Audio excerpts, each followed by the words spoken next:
உங்களுக்கு எல்லாருக்கும் தெரியும் பிரியங்கா சோப்ரா எவ்வளோ பெரிய ஆக்ட்ரஸ்னு. அவங்க ஆக்ட்ரஸ்க்கும் மேலே வந்து ப்ரொடியூசராக இருக்காங்க, அப்புறம் அம்பாசிடராக இருக்காங்க. இந்த மாதிரி நிறைய டைட்டில், நிறைய அவார்ட்ஸ், நிறைய அச்சீவ்மெண்ட்ஸ் இருக்குது. ஆனால் இதுக்கு முன்னாடி அவங்க ஏர்லி கேரியரில் வந்து அவங்கள ஹாலிவுட்டில் ரிஜெக்ட் பண்ணாங்க சொன்னால் நம்புவீங்களா? கண்டிப்பாக நம்ப மாட்டீங்க.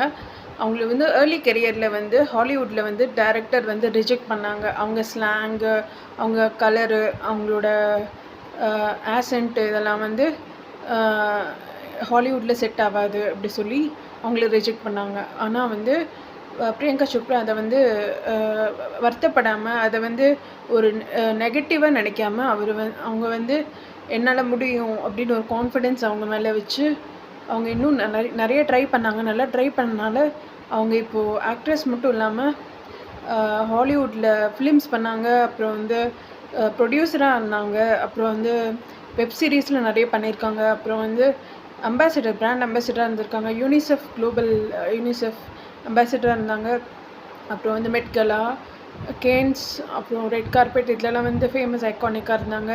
அப்புறம் வந்து இன்னும் நிறைய அச்சீவ்மெண்ட்ஸ் நிறைய அச்சீவ் பண்ணிகிட்டே இருந்தாங்க. நிறைய பிராண்டுக்கு வந்து பிராண்ட் அம்பாசிடராக இருந்தாங்க. இந்த மாதிரி நிறைய அச்சீவ் பண்ணிகிட்டே இருந்தாங்க. இதுலேருந்து என்ன தெரியுதுன்னா, நம்ம மேலே நம்பிக்கை நம்ம எப்பயுமே வச்சுக்கணும். மற்றவங்க நம்பலைனாலும் பரவாயில்ல, நம்ம வந்து நம்மளை நம்பணும், நம்மளால் முடியும் அப்படின்னு ஒரு நம்பிக்கை இருந்துச்சுன்னா கண்டிப்பாக பெரிய ஹைட்ஸில் நம்ம அச்சீவ் பண்ணிவிட்டு பெரிய ஹைட்ஸில் போவோம்.